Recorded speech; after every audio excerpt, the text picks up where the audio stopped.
Star उत्सव पर देखिए आपके चहीते शोज अब से डीडी फ्री डिश पर। नमस्कार, सावधान इंडिया मुंबई फाइट्स बैक में मैं अतुल कुलकर्णी आप सबका तहे दिल से स्वागत करता हूं। आज के इस खास एपिसोड में मेरे साथ पूजा भी हैं। नमस्कार, मैं पूजा कौर सावधान इंडिया के सभी दर्शकों का स्वागत करती हूँ। जाहिर है कि मुंबई फाइट्स बैक में पूजा को देखकर आप हैरान हो गए होंगे। आप ये सोच रहे होंगे कि उत्तर प्रदेश में जुर्म के खिलाफ मुहिम चलाने वाली पूजा आज मुंबई फाइट्स बैक में मेरे साथ कैसे? बेहतर होगा कि इसका जवाब पूजा ही दे दें। पूजा, दरअसल महिलाओं के खिलाफ होने वाले अपराधों की संख्या उत्तर प्रदेश और मुंबई में तेजी से बढ़ रही है। एनसीआरबी के अनुसार 2012 में उत्तर प्रदेश में महिलाओं के साथ होने वाले अपराधों की संख्या 23,569 थी, जिनमें से 1/4 मामले संगीन अपराधों की श्रेणी में आते हैं। सिर्फ मुंबई शहर में 2012 में महिलाओं के खिलाफ 1781 मामले दर्ज हुए। उनमें से 234 बलात्कार के, 614 यौन उत्पीड़न के और 235 छेड़खानी के मामले थे। देश की आर्थिक राजधानी में हुई ऐसी ही एक वारदात को लेकर आज हम आपके सामने आए हैं, जिसका ताल्लुक उत्तर प्रदेश से भी है और मुंबई से भी। जी हाँ, जिस वारदात को आज हम आपके सामने ला रहे हैं उसकी जड़ें मुंबई से तो शुरू होती हैं, लेकिन पहुंचती हैं उत्तर प्रदेश तक।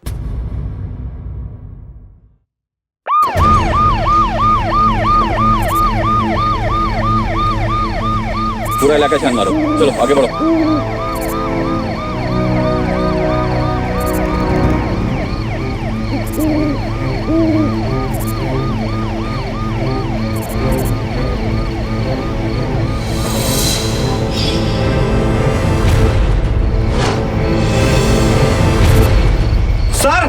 सर यहाँ पे एक सूटकेस मिला है।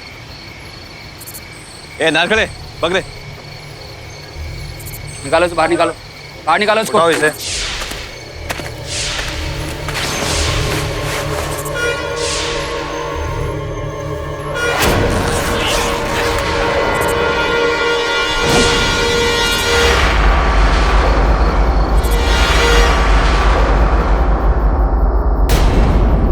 इसका मतलब कॉलर ने सही खबर दी थी।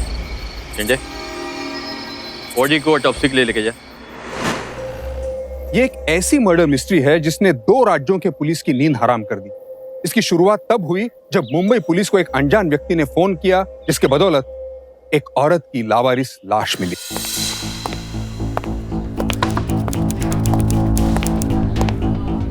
सर, हाँ बोलो। कल रात में जिस लड़के का फोन आया था 12 बजे, वो किसी पब्लिक गुस्से आया। वहाँ के लोग ये कॉलर को पहचान सकते हैं क्या? नहीं सर। कोई सीसीटीवी कैमरा वहाँ पर, कोई फुटेज मिल जाए? बिल्कुल नहीं है सर।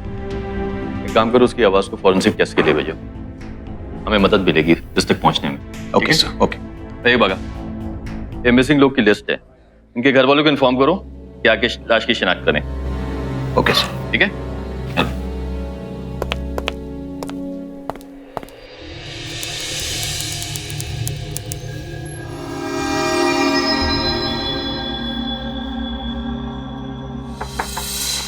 आइए इंस्पेक्टर साहब, मैं आप ही का इंतजार कर रहा था। कैसे हैं डॉक्टर साहब? इंस्पेक्टर साहब, आपका शक बिल्कुल सही था, ये एक मर्डर है। इसका कत्ल कैसे किया गया डॉक्टर साहब, मालूम है आपको? आइए इंस्पेक्टर साहब।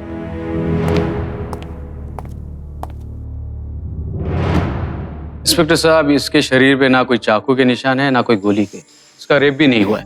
फिर? देखिए, इसकी आंखें देख के ऐसे लगता है कि किसी ने इसे जहर दिया है। वैसे भी कुछ घंटे में रिपोर्ट आने वाली है। डॉक्टर साहब, इसकी मौत कितने घंटे पहले हुई है? अंदाजन 12 घंटा पहले। आपके कहने का मतलब ये है कि जब ये लाश हमें मिली उसके 4 घंटे पहले इसकी मौत हो चुकी थी?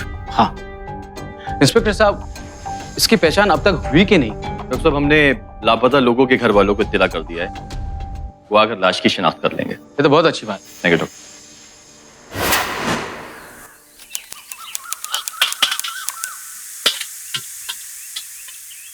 टेबल में पानी देना, क्या फटका मारा फटा लगाना मेरे भाई मंचूरियन फटाफट यार, कस्टमर चिल्ला रहा है। चाहिए कैसा भी लगा, कहते पानी ला फटाफट इधर।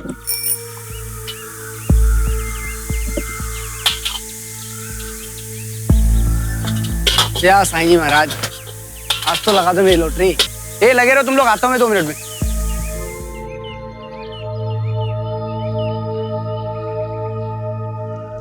ध्यात तेरी की आज भी नहीं लगी, कभी ना कभी। इस अज्ञात लड़के की पहचान करने वाले को उचित इनाम दिया जाएगा। संपर्क करें पुलिस थाना वसई।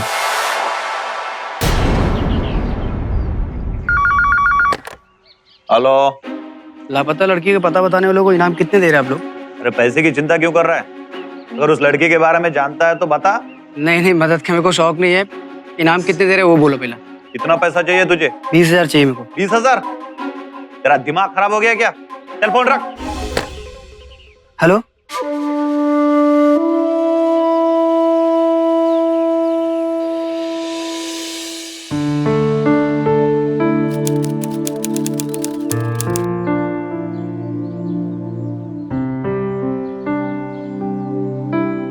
सुनो जी, हम एक बच्चा गोद ले लें?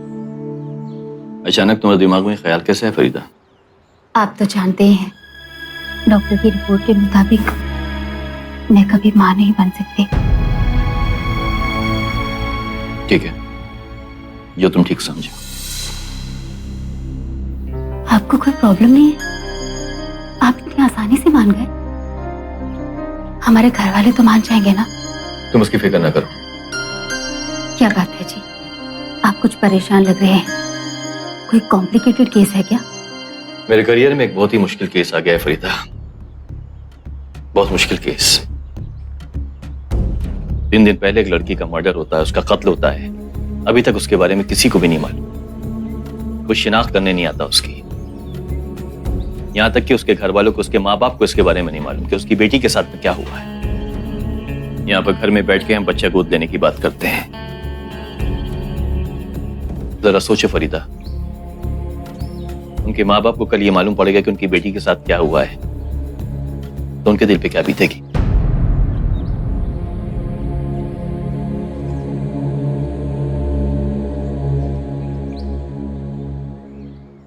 देखो, जहां तक बच्चे का सवाल है, हम एक बच्चे को जरूर गोद लेंगे, लेकिन एक ऐसे बच्चे को जिसको वाकई एक घर की जरूरत हो, जिसको एक अच्छी परवरिश की जरूरत हो। ठीक है, हम उसे घर लेकर आएंगे और उसे एक बेहतर जिंदगी देंगे। ठीक है?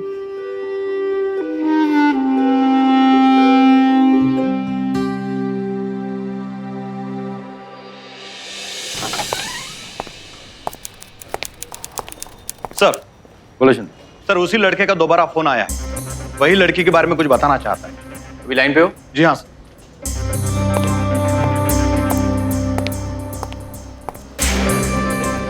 इंस्पेक्टर खान, क्या इन्फॉर्मेशन तुम्हारे पास? वो सब छोड़ो सर, आप पैसे क्या देंगे वो बोलो मेरे को। कितने पैसे चाहिए तुम? 20,000। लेकिन उसके लिए तुम्हें हॉस्पिटल आना पड़ेगा, लाश की शिनाख्त करनी होगी।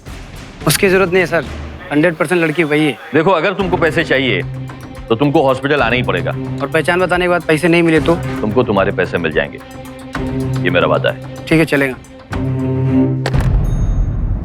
शिंदे, अगली बार तुम्हें कोई फोन आता है ना, उसको इग्नोर मत करना।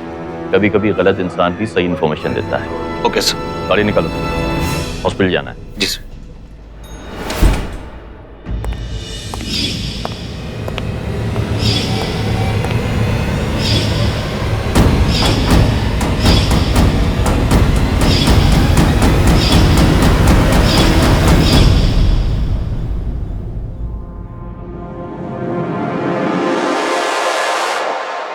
मैंने कहा था ना साहब, ये 100% वही लड़की है। इसका नाम अंकिता कुलकर्णी है। ये मंडी के रहने वाली है सर। तुम इतना यकीन के साथ कैसे कह सकते हो कि ये लाश अंकिता कुलकर्णी की है? साहब, आपको अगर मेरी बात पे यकीन नहीं आ रहा तो आप इसके घर वालों से पूछ लीजिए, मैं बता देता हूँ आपको। जिस लाश की शिनाख्त को लेकर पुलिस बेचैन थी, उसे आखिर बीजू नाम के एक शख्स ने पहचान ही लिया। बीजू के मुताबिक पुलिस को जिस लड़की की लाश मिली थी उसका नाम अंकिता था, लेकिन बीजू अंकिता को कैसे जानता था? बीजू और अंकिता की पहचान की एक कड़ी कहां से जुड़ी थी? पुलिस के लिए अब यह जानना बेहद जरूरी हो गया था।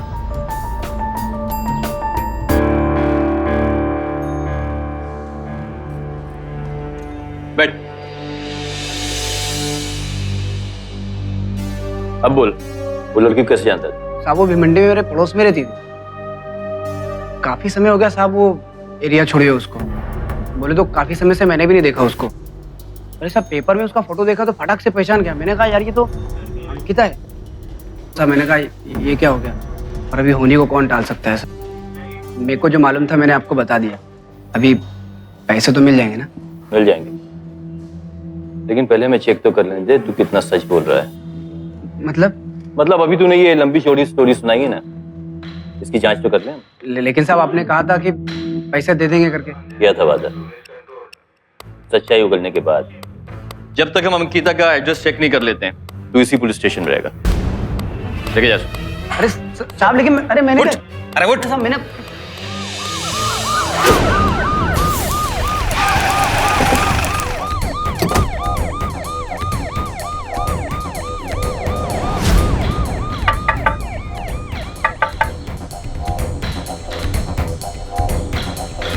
जी कहिए। मिस्टर कुलकर्णी आप ही? हाँ नहीं इंस्पेक्टर साहब, मैं ऐसी किसी अंकिता को नहीं जानता। लेकिन मुझे मालूम पड़ा मिस्टर कुलकर्णी, आपकी बेटी का नाम ही अंकिता है। था, मेरी बेटी का नाम अंकिता था, मगर वो 5 साल पहले ही इस दुनिया से चल बसी। हो सकता है कि शायद आपको किसी ने गलत सूचना दी हो। आपके कहने का मतलब ये है कि अंकिता इस दुनिया में नहीं है? जी हाँ। एक बात बताइए, आपके पास उसकी तस्वीर या डेथ सर्टिफिकेट है? जी दरअसल बात ऐसी है, कुछ साल पहले हमारे घर में आग लग गई थी जिसमें घर की सारी चीजें जल गई। उसमें अंकिता की तस्वीरें और सर्टिफिकेट भी। कमले,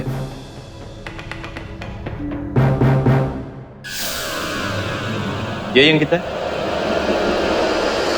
जी नहीं।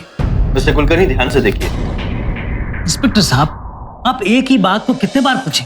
मैं आपसे कह चुका हूं कि ये मेरी बेटी अंकिता की तस्वीर नहीं है। शुक्रिया। सर आप क्या हुआ? पुलिस से झूठ बोलता है? साहब मैंने कोई झूठ नहीं बोला आपसे। मिस्टर कुलकर्णी की लड़की को मरे हुए 5 साल हो गए हैं, तो तूने क्या कहा था? अरे सर कोई 5 साल नहीं हुआ। अगर आपको मेरी बात पे यकीन नहीं आ रहा है तो फिर जाके अंकिता के बाएं पैर को चेक कर लीजिए आप लोग। उसके बाएं पैर पे जले का निशान मिलेगा आपको। मैं आपसे झूठ क्यों बोलूंगा साहब? तो आप लोगों ने अखबार में खबर दिया था कि पता बताने वालों को आप लोग इनाम देंगे करके। इसके लिए मैंने आपको फोन किया और आप लोग मुझे ये इनाम दे रहे हैं। लेकिन ना पब्लिक ना पुलिस की मदद नहीं करती। सर ये सही कह रहा है, उसके बाएं पैर पर जलने का निशान है, ये देखिए।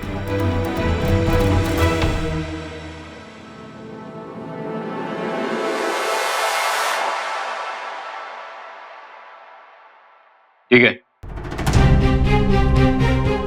अब हम तुझे कुछ नहीं करेंगे, लेकिन उसके घर वाले उसे पहचानने से इनकार क्यों कर रहे हैं? साहब ये तो मेरे भी समझ में नहीं आ रहा है कि वो लोग ऐसा क्यों कर रहे हैं। आप एक काम करो सर, आप है ना उसके घर वालों के सामने ना मेरे को खड़ा कर दो, फिर देखते हो कैसे झूठ बोलते हो लोग। उसके बाद भी अगर आपको मेरी बात पे यकीन नहीं आया तो फिर आप अंकिता के पति गोपाल से पूछ लेना, उसका ही पता मेरे को मालूम है। मालूम है तुझे? जी। लेकिन एक बात याद रख, अगर ये पता गलत निकला तो सारी जिंदगी तू जेल में सड़ेगा। देख, पता नहीं कहाँ फंस गया। अच्छा खासा चाइनीज का ठेला चला रहा था।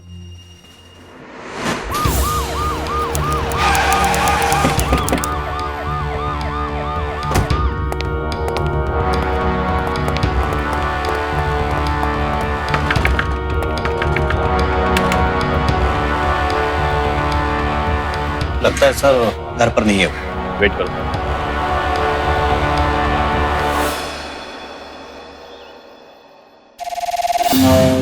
गोपाल आप ही है? जी। आइए। बात क्या है? मिस्टर गोपाल, हमें आपकी पत्नी अंकिता के बारे में आपसे कुछ पूछना है।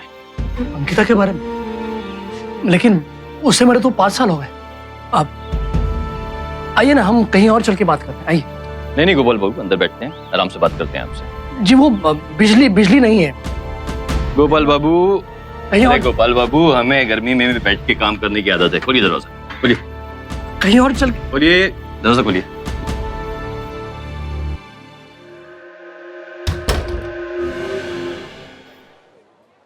गोपाल जी, आपके घर की लाइट गई है। हाँ जी।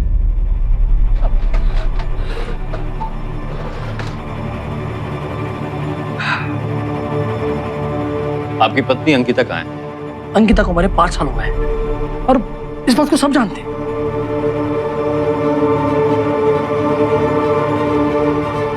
ये ना आपकी पत्नी अंकिता?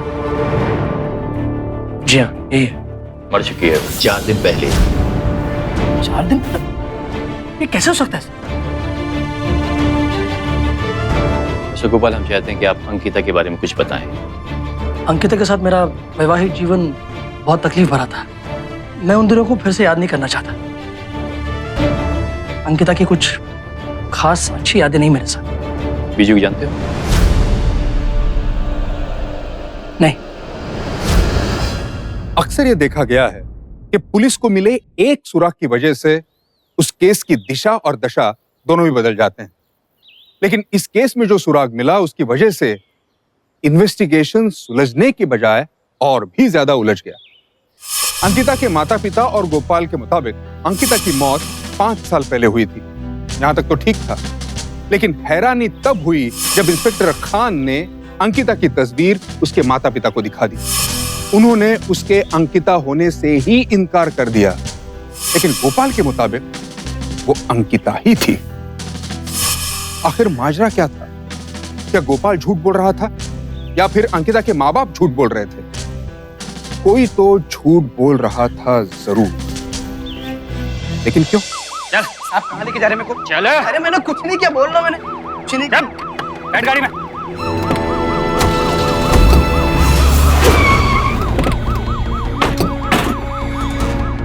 चेक करो सर। सर यहाँ तो ताला लगा है। तुम ठहरो। ये कुलकर्णी साहब कहाँ गए? नहीं पता साहब। चल।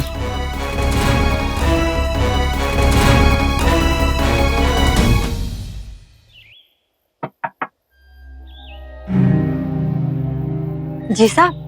आपके बाजू में मिस्टर कुलकर्णी रहते हैं। आप जानती हैं वो अपनी फैमिली के साथ कहाँ गए? साहब वो लोग तो आज सुबह ही घर छोड़कर चले गए। कहाँ गए?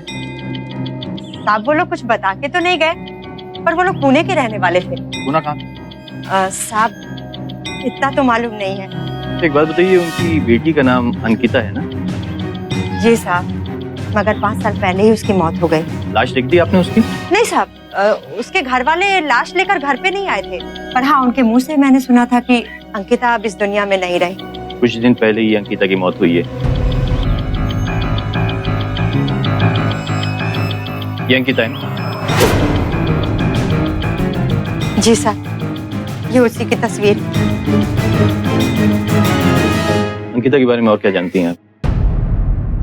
साहब वो किसी लड़के से बहुत प्यार करती थी और इसी से शादी भी बनाना चाहती थी साहब, मगर उसके घर वालों ने किसी गोपाल नाम के लड़के से उसकी शादी कर दी और उस लड़के ने बहुत हंगामा किया साहब और धमकी भी दी थी साहब। लेके उसको।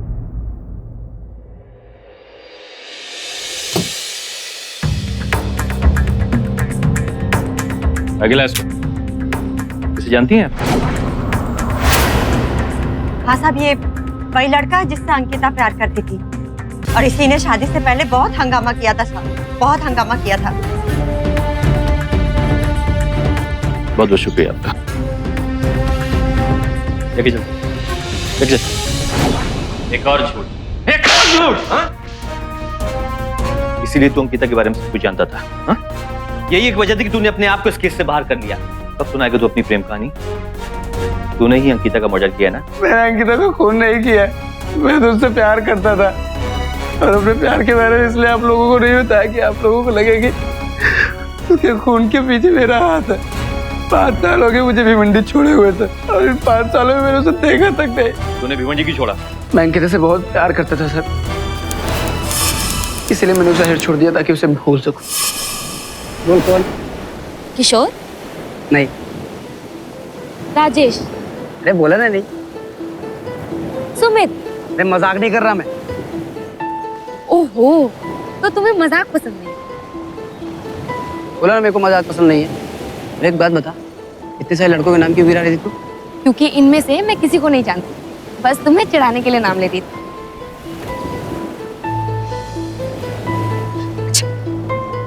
ये देखो मैं तुम्हारे लिए क्या लाई। क्या है ये? पर्स? अंकिता तो ऐसे आदमी को पर्स दे रही है जिसके पास रखने के लिए पैसे ही नहीं। रखूंगा क्या इसमें? सपने? कोई बात नहीं, एक दिन जब ढेर सारे पैसे कमाना तो रख लेना। अंकिता तो को लगता है कि मैं एक दिन बहुत सारे पैसे कमाऊंगा? मुझसे शादी करने के लिए तुम्हें ढेर सारे पैसे कमाने पड़ेंगे, इसलिए मैं तुम्हें पैसे कमाने के लिए प्रोत्साहित कर रही हूँ। अंकिता अगर तू कह देना तो पहाड़ खोद के रास्ता बना दूंगा। बस बस, इसकी जरूरत नहीं। इस पर्स को भरने के लिए रास्ता निकाल लो, यही काफी है। चलो चलो, मुझे देर हो रही है, पापा डांटेंगे। ओके चलो, आराम से।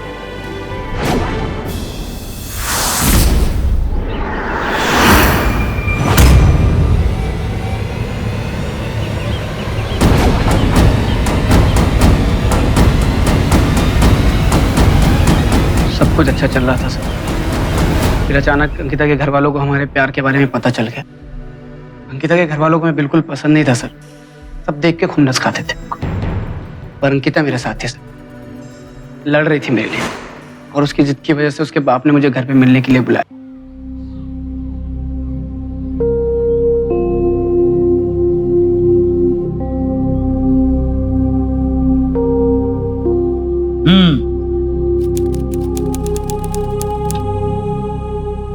तो बेटी पसंद आई हमारी?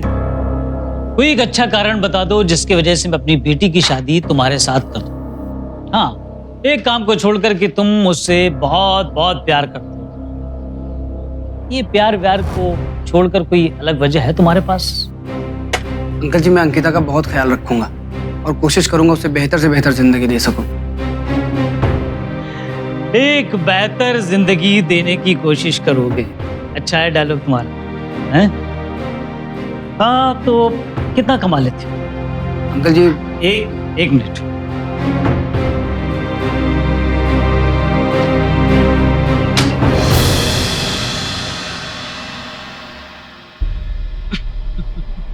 अंकिता के लिए ये 3 रिश्ते आए हैं।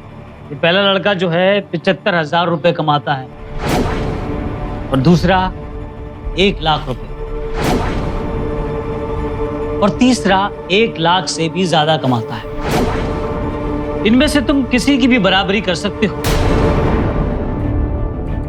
तो मैं अंकिता की शादी तुम्हारे साथ कर दूंगा। अंकल जी, अभी तो मैं कुछ खास नहीं कमा पाता हूँ, और उम्मीद है कि आने वाले समय में मैं अच्छे पैसे कमाऊंगा। कल क्या होगा कोई नहीं जानता। आज क्या तुम 75,000 रुपए कमाते हो? नहीं। उसका आधा भी नहीं। पापा, आप ये किस तरह बात कर रहे हैं? सुमन, इसे अंदर लेके जाओ। मम्मी देखो पापा किस तरह बात कर रहे हैं। चल बेटा चल चल। तो तुमने बताया नहीं? नहीं। तो यानी कि तुम 30-35 हजार रुपए भी नहीं कमा सकते हैं?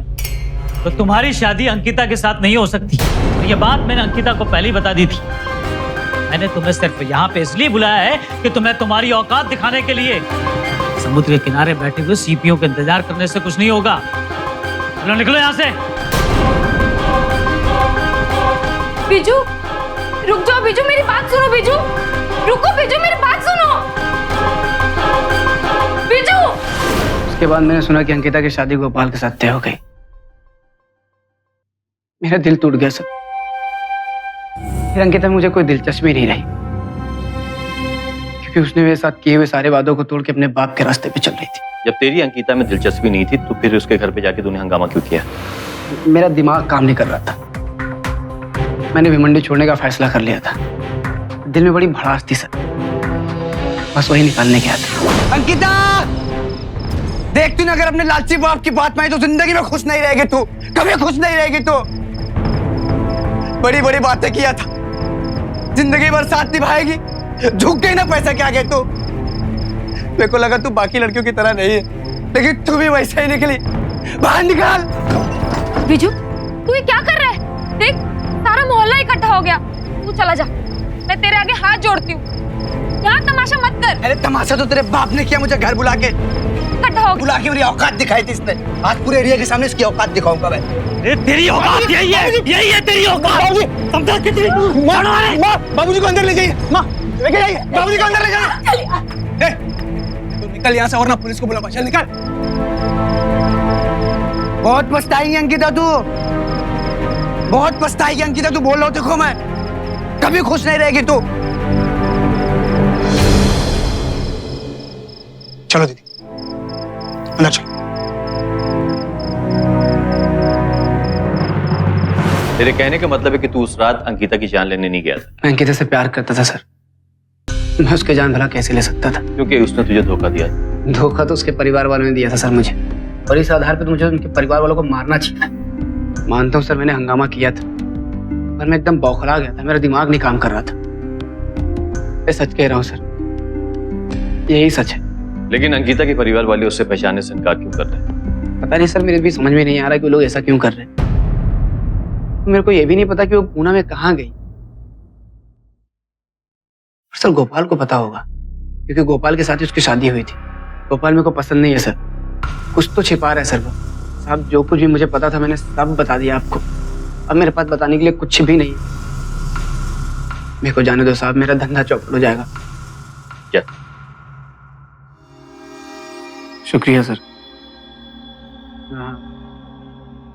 मेरे को इनाम के पैसे नहीं चाहिए।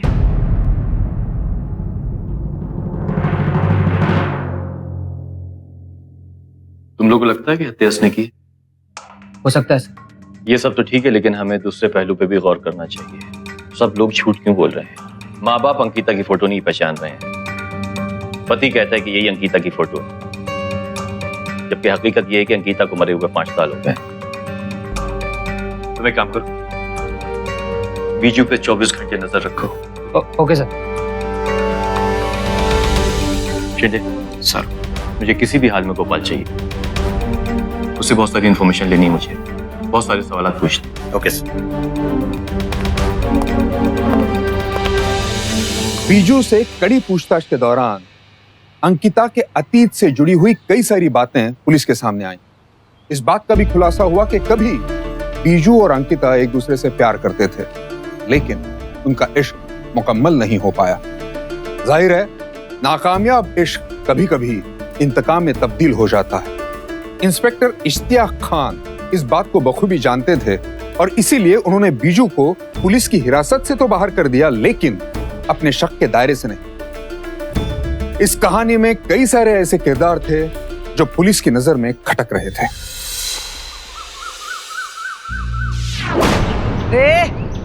साले तुम लोग पत्ते खेल रहे, 2 दिन के लिए बाहर क्या गया? साले तुम लोग पूरा धंधा चौपट करके बैठे। 10 मिनट में काम लोगों को जूता उतार के मारूंगा साले तुम लोग को। फटाफट टेबल लगा।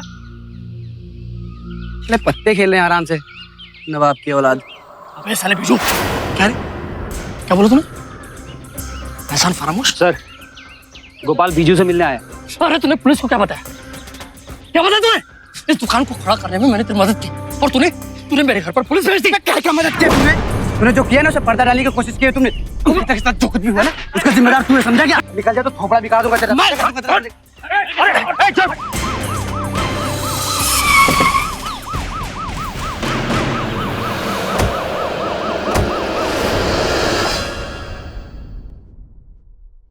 गोपाल, क्या कहा था तूने कि तू बीजू को नहीं जानता? यही कहा था ना? मैं तुझसे बात कर रहा हूं। मैंने कहा ना आपसे, अंकिता से जुड़ी हुई सारी यादें मिटा चुका हूं मैं। बीजू उसी कहानी का हिस्सा है।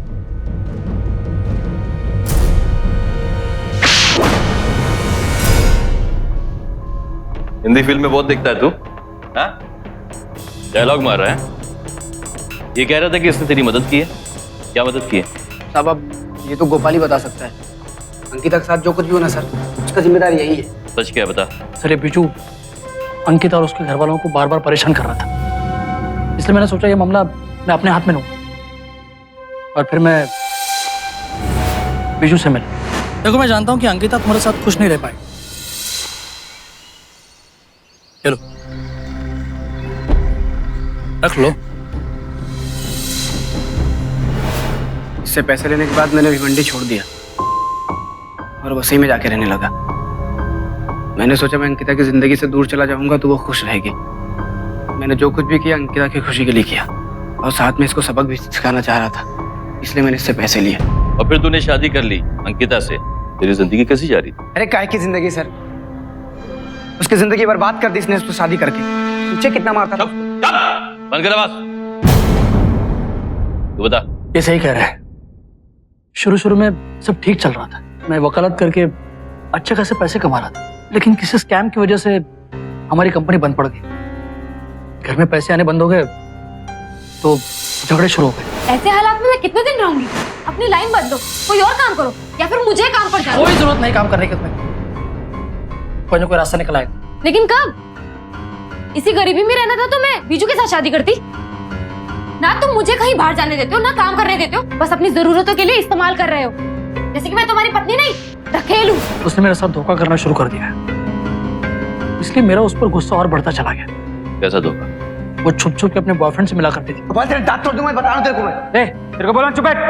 झूठ बोला सर ये। अरे मैं तेरी बात नहीं कर रहा हूं। उसका नाम विकास था।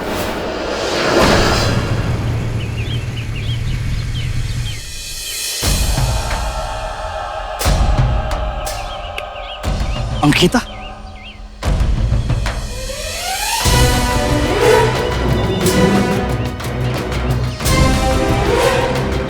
गोपाल मेरी बात, गोपाल मेरी बात। धोखेबाज, दिखा दे असली रंग अपना। वो सिर्फ मेरा दोस्त है और उससे बात करके लगता है कि मैं भी इंसान हूँ। जबान चलाती। चलता हूँ।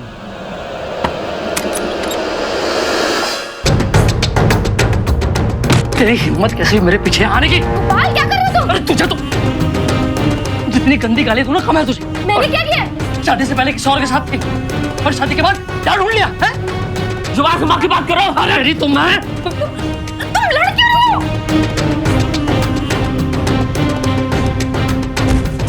नहीं ऐसा नहीं है। मैं सब कुछ बुलाकर अपनी जिंदगी फिर से नए सिरे से शुरू करना चाहता था।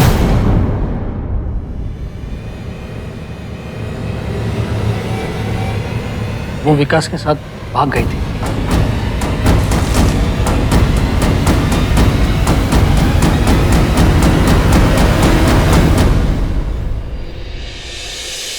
विकास। अंकिता की मर्डर मिस्ट्री को सुलझाने में लगी पुलिस के सामने एक नया नाम था जो अब तक गुमनाम था। पूछताछ के दौरान गोपाल के खुलासे ने पुलिस को ही नहीं बीजू को भी चौंका दिया था।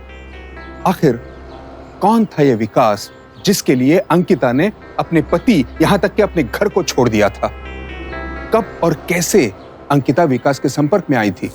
क्या वो गोपाल से इतना परेशान थी कि विकास के साथ चली गई, या फिर ऐसा करने के लिए विकास ने उसको भड़काया था? माजरा क्या था? तो तूने जानने की कोशिश की कि तेरी बीवी कहां गई? चिट्ठी पढ़ी और यकीन कर लिया कि वो मर गई, तेरी जिंदगी का कांटा निकल गया, यही है ना? ऐसा नहीं। तो तूने जानने की कोशिश की कि तेरी बीवी कहां गई? चिट्ठी पढ़ी और यकीन कर लिया कि वो मर गई, तेरी जिंदगी का कांटा निकल गया, यही है ना? ऐसा नहीं। मैं उसके घर गया था ये जानने के लिए कि वो कहाँ चली गई, लेकिन उसके घर वाले भी नहीं जानते थे कि वो कहाँ गई। बाद में पता चला कि वो उसके बॉयफ्रेंड के साथ भाग गई। कहानी बता रहा सर ये आपको। अरे मैं तेरी बात नहीं कर रहा हूँ। एक्चुअली शादी के बाद उसका कोई बॉयफ्रेंड बन गया था। क्या नाम था उसका? पता नहीं, मैं ऑलरेडी बहुत इंसल्टेड महसूस कर रहा था, इसलिए मैं मुंबई छोड़कर कानपुर चला गया था ताकि अंकिता की सारी यादें भुलाकर एक नई जिंदगी शुरू कर दूं। मैं गरीब जरूर था सर, तो अगर अंकिता की खुशी के लिए मैं कुछ भी कर सकता था। जितना दुख तूने उसे दिया ना गोपाल, मेरे साथ होते तो कभी नहीं देता मैं, कभी नहीं। ये सब बातें छोड़ो, उसकी मौत कैसे हुई? मेरे लिए ये जानना बहुत जरूरी है कि उसकी मौत के पीछे कहानी क्या है, जिसे उसके घर वाले भी मानते हैं। कानपुर आया तो सब कुछ ठीक ठाक कर दिया मैंने सोचा अंकिता को वापस बुला लूं। आखिर वो मेरी बीवी थी, इसलिए मैं उसके घर चला गया। उसकी मौत हो गई, लेकिन आपने मुझे बताया क्यों नहीं? उसका एक्सीडेंट हो गया। एक्सीडेंट? और घटनास्थल पर ही उसकी मौत हो गई। हमने तुमसे कांटेक्ट करने की बहुत कोशिश की, मगर हो नहीं पाया। बस यही है उसकी कहानी। उसके घर वालों ने जो भी बताया भरोसा कर लिया और कानपुर आकर एक नई जिंदगी शुरू कर दी। वहां पर दीपाली से मुलाकात हुई, उससे शादी कर ली। लेकिन कुछ साल बाद वो भी मुझे छोड़कर चली गई और उसके बाद आप लोग।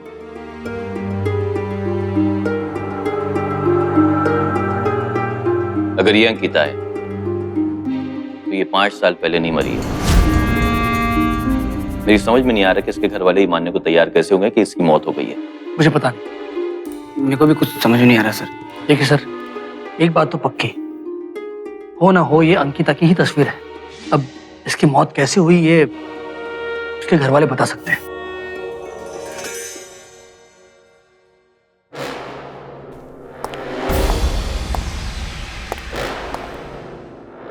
उसके माता पिता पुणे शिफ्ट हो गए हैं, पता जानते हो? जानता हूं।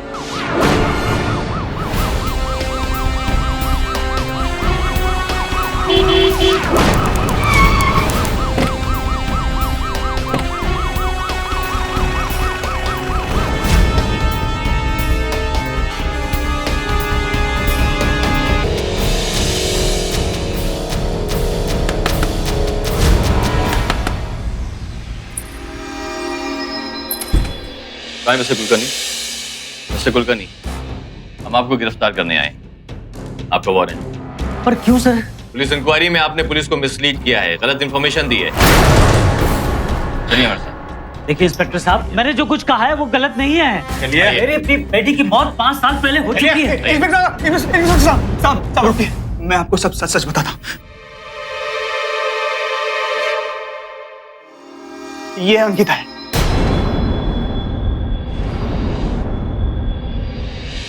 लेकिन वो हमारे परिवार के लिए 5 साल पहले ही मर चुकी।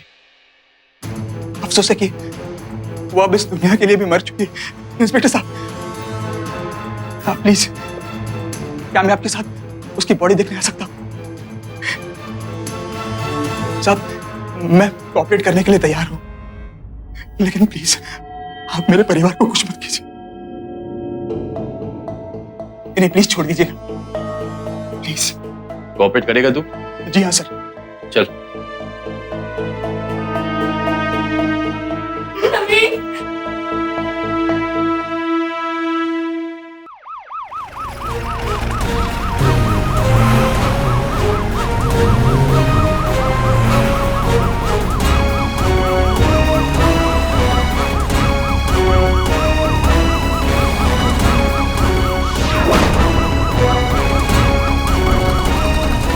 Police station.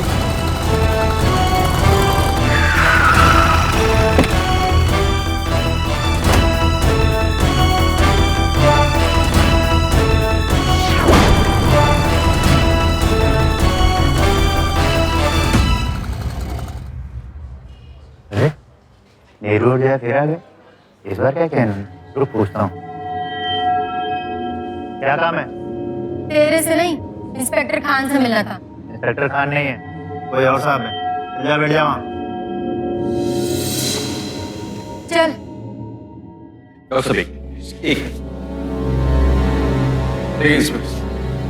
अब हमें इसे और देर तक यहाँ नहीं रह सकते। हम इन्हें मेडिकल स्कूल भेज रहे हैं। देखिए, इनकी कोई पहचान भी नहीं हो रही है। उस्मान,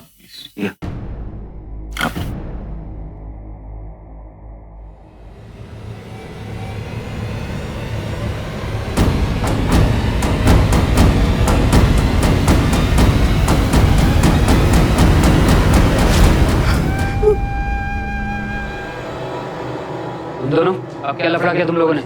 साहब, वो एक लापता लड़की के बारे में आप लोगों ने अखबार में छपाया था ना, तो अपन लोग को उसके बारे में जानकारी है। अंकिता? नहीं साहब, वो अंकिता नहीं, सपना है। हा? तुम लोगों के पास कोई सबूत है? आई मीन कोई फोटोग्राफ या? हाँ साहब, मेरे पास उसकी एक फोटो है, मैं दिखाती हूँ आपको। ये देखिए साहब। हमारे परिवार वालों ने अंकिता को पहचानने से इनकार क्यों किया? देखो, तुमको बोलना ही पड़ेगा। तुम्हारा एक छोटा सा क्लू हमारी बहुत मदद करेगा उन कातिलों तक पहुंचने में। ये बात सच है कि अंकिता की मौत 5 साल पहले नहीं, जैसे कि बाबूजी ने बताया था, लेकिन हाँ, वो हमारी नजरों में जरूर मर गई थी। उसकी आत्मा मर चुकी थी। मेरी दीदी नहीं, इसके आगे कुछ बोलने की हिम्मत नहीं हो रही। देखो, बताना तो पड़ेगा तुमको, बोलो। पूरे यकीन के साथ कह सकती हो कि ये सपना है, अंकिता नहीं? धंधे की कसम साहब। लेकिन इस बात की वजह? ये हमारे साथ धंधा करती थी साहब, यूपी में। हाँ साहब, 1 साल पहले ये हमारे साथ यूपी में धंधा करती थी, फिर हम लोग मुंबई आ गए और ये वहीं रह गई। और फिर अब की बार जब ये मुंबई आई तो हम लोग इससे मिले थे। ये किसी मूनराइज होटल में रुकी हुई थी। फिर आप लोगों का अखबार में ये खबर देखा तो हम लोग अपने दोस्त की मदद के लिए चले आए साहब। आखिर इस केस में हो क्या रहा था? बीजू और गोपाल के लीड के सहारे पुलिस आहिस्ता आहिस्ता इस केस के जड़ तक पहुंच ही रही थी कि अचानक 2 औरतों के दावे ने इस केस को सर के बल पलट दिया। इन 2 औरतों का यह दावा था कि जिस लड़की की मौत हुई थी उसका नाम अंकिता नहीं बल्कि सपना था। इस दावे ने इस पूरे केस को वापस उसी मोड़ पर लाकर खड़ा कर दिया जहां से पुलिस ने इसकी छानबीन शुरू कर दी थी। आखिर एक लड़की की 2 शिनाख्त कैसे हो सकती है? इसके पीछे राज क्या था? किसका दावा गलत था, किसका दावा सही था? इन सारी बातों का खुलासा होना था, लेकिन वो मुंबई में नहीं बल्कि उत्तर प्रदेश में, जिसे पूजा आगे लेकर जाएंगी। जी हाँ, इस मर्डर मिस्ट्री का ये वही मोड़ है, वही पड़ाव है जिसने मुंबई पुलिस को उत्तर प्रदेश की ओर रुख करने पर मजबूर कर दिया। लेकिन इस तहकीकात का बाकी चौंका देने वाला सच रात 10 बजे सावधान इंडिया यूपी फाइट्स बैक में सामने आएगा, जहां इस हत्या से जुड़ी उलझी हुई कहानी का राज दफन है।